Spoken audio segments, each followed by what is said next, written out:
Good morning. My name is Liska Stefko. I'm an associate priest at St. Clement's, and it's my joy to reflect on this gospel passage with you this morning. If you've ever stepped foot into the waiting room of a trauma ICU, you'll know that it's a base camp for people who have rushed to the hospital to await news of a loved one who's been in an accident or who has in some other way been injured in a way that was sudden and devastating. This is an unlikely fellowship of disoriented people thrown together on what may well be the worst day of their lives. If you sit there for a little while, you can't help but overhear the stories. It's a room filled with little groups huddled in this corner or that one, frantically trying to process what's going on, repeating over and over the bits of information that the doctors had just told them. People wandering in and out of the room, trying to reconcile what they've just heard with what they've seen and touched down the hall when they sit with their loved one, holding their hand, watching the flickering numbers and lights on the machines, listening to the hissing and puffing of the ventilator. And if you sit there long enough, you become aware that the TV droning on in the far corner of the room, filling in the silences with local news reports, you begin to realize that each of the accidents reported was connected to a family in that room. This is a room where a new and jumbled reality is being worked out, where you don't know which way is up. You don't know if you should trust your eyes or your ears or anything at all. And you don't know what lies ahead, death or life, or something in between, with quite possibly a long time of being suspended in the unknowing. In today's gospel, we step into a locked room in a house in Jerusalem, a room where a jumbled new reality is being worked out. It's an unlikely fellowship of disoriented people huddled together at what must be the worst time in their lives. Just think of what they've lived in the last days. Their beloved friend, Jesus, had been arrested, taken during the night, condemned in a sham of a trial, then forced to suffer publicly a violent and horrific death. Jesus, the center of their universe, their touchstone, was gone.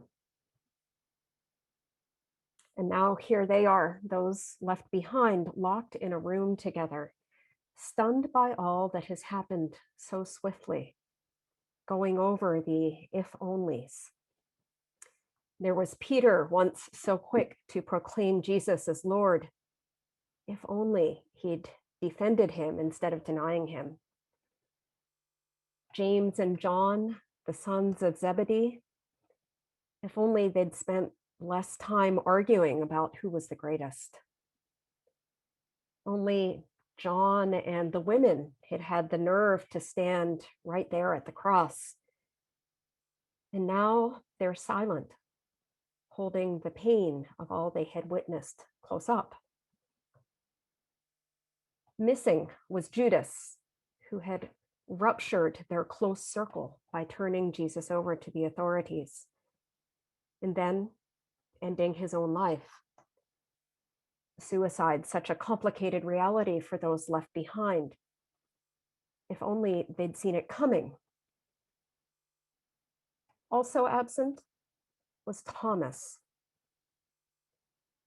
Remember in chapter 11 of John's Gospel when Jesus set out toward a hostile Judea to raise Lazarus?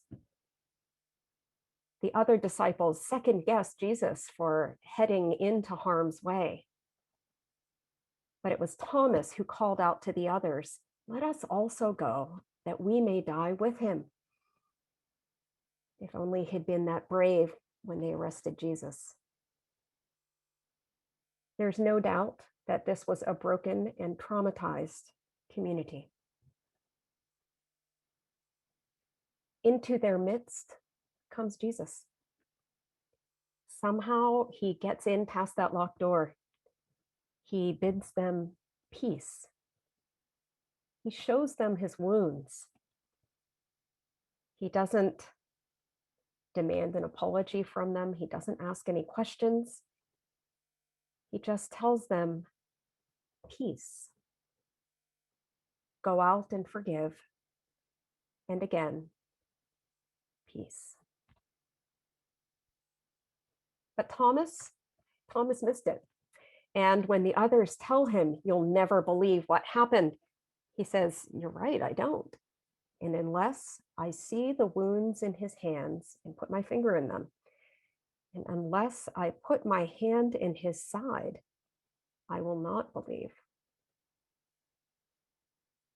Thomas can't stop thinking about that time that Jesus was talking about going ahead of them to his Father's house, and how Thomas dared to speak aloud what I'm sure all the others were thinking. He said to Jesus, "We don't know where you're going, so how can we know the way?" And Thomas will never forget what it felt like when Jesus looked at him with a gaze that reached right into his soul and said, "Thomas, I am the way and the truth and the life." So it's not surprising that Thomas demands some tactile proof, because his experience of Jesus was always wholehearted and full bodied. Jesus was someone who reached out and made contact with people. And in fact, the last time they'd shared a meal together, Jesus had actually gotten up from the table and washed all of their feet. Touch. If you think about it, touch is such an important source of information for us. It's the first of our senses to develop in the womb. And along with hearing, it's often one of the last to leave us as we die. Our skin contains receptors that sense what's going on in our environment and then convey that information to our brains.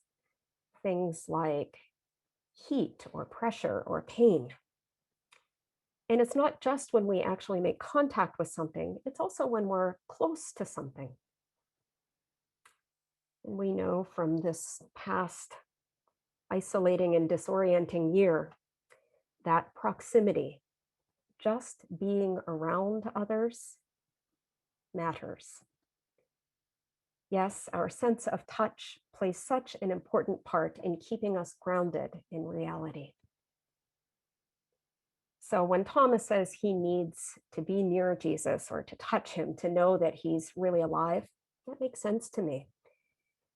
He had seen Jesus's injuries. He had seen his lifeless body.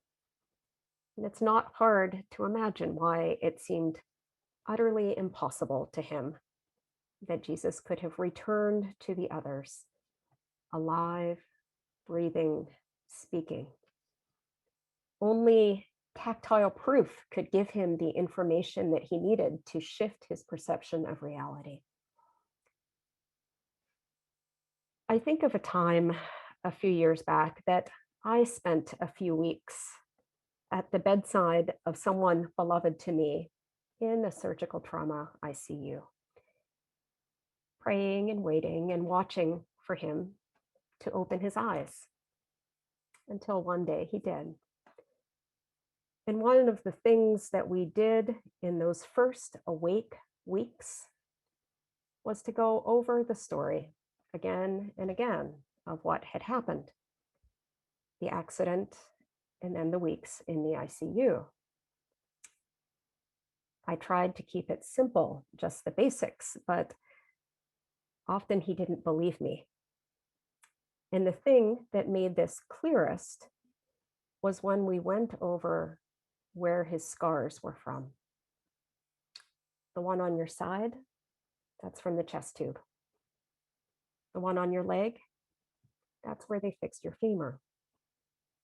The one on your ankle, that's where they put your leg in traction, and so on.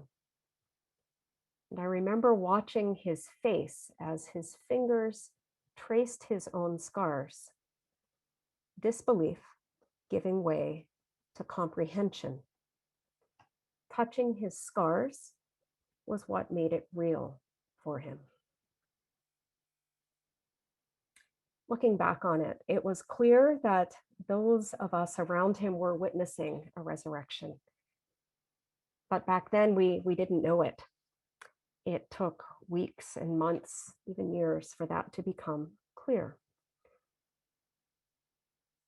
And here are some of the things I learned about resurrection during that time. Resurrection is not instantaneous.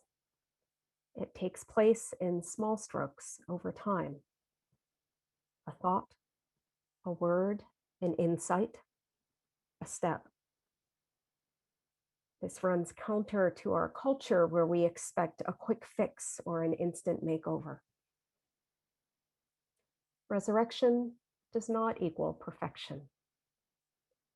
Coming into new life does not erase the suffering that came first. It is in acknowledging our wounded places that healing and growth can happen.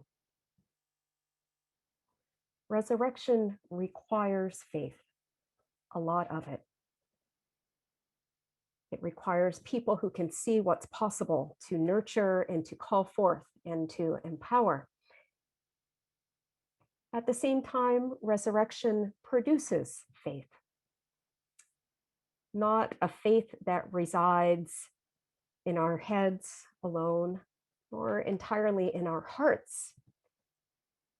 It's a faith that runs deeper than ideas or wishes. It resides in our gut. Sometimes I hear people say that they struggle with the idea of the resurrection.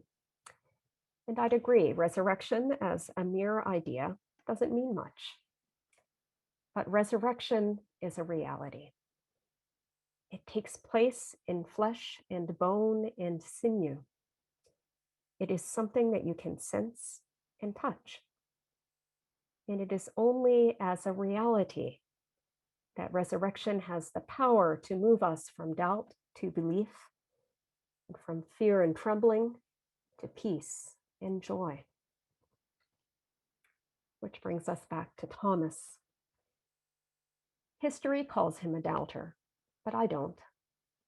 I call him a believer and a follower, because in the end, he had a heart that was open to being changed by what he experienced. In front of Jesus, his wounded, risen friend, he stood in amazement and announced, "My Lord and my God." And from there, Thomas would give his life to following Jesus. Tradition tells us that he went on to write a gospel of his own, and that he set out as a missionary to India, where he too would be martyred. Jesus says, "Thomas, do you believe because you've seen me? Blessed are those who have not seen, yet have come to believe."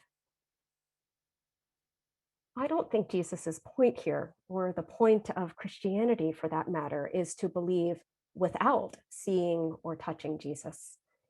After all, the whole reason God came to dwell among us in human flesh is so that we could see and hear and touch and believe.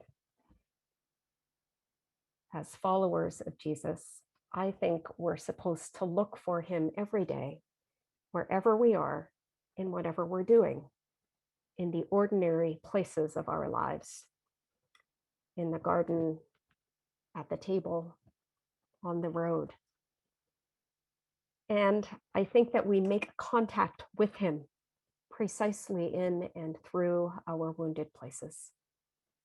This is how we come to know the risen Christ and the gradual, imperfect, transformative reality of his resurrection.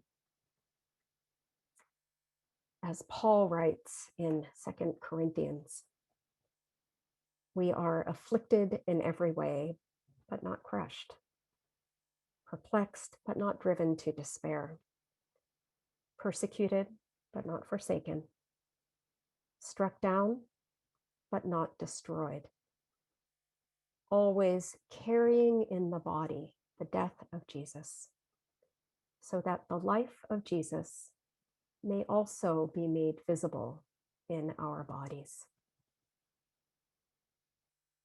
This is the reality of the resurrection, the death of Jesus and the life of Jesus, carried and made visible in our very being, shared with others as touch points of grace and hope and peace. Thanks be to God. Make me a better man. Heal me when no one can. Forgive me, God, when I fight against your plan. I want to follow. Make me a vessel of your love. Without you, I don't have enough. Holy Spirit, come and fill my cup, and I will follow. I will follow. Lift up my voice and rejoice. I have come to make my choice. As for me, there is one voice I will follow. I will follow.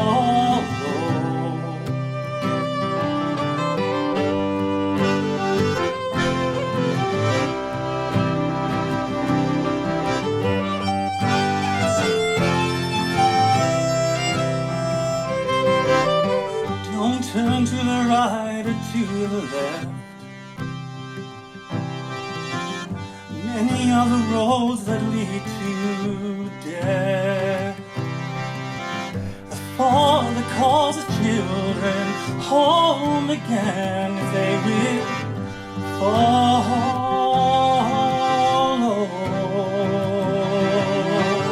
Eternity is written on every soul. None can cross the bridge alone. The ransom one who came and paid it all. He said, follow. Come on and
call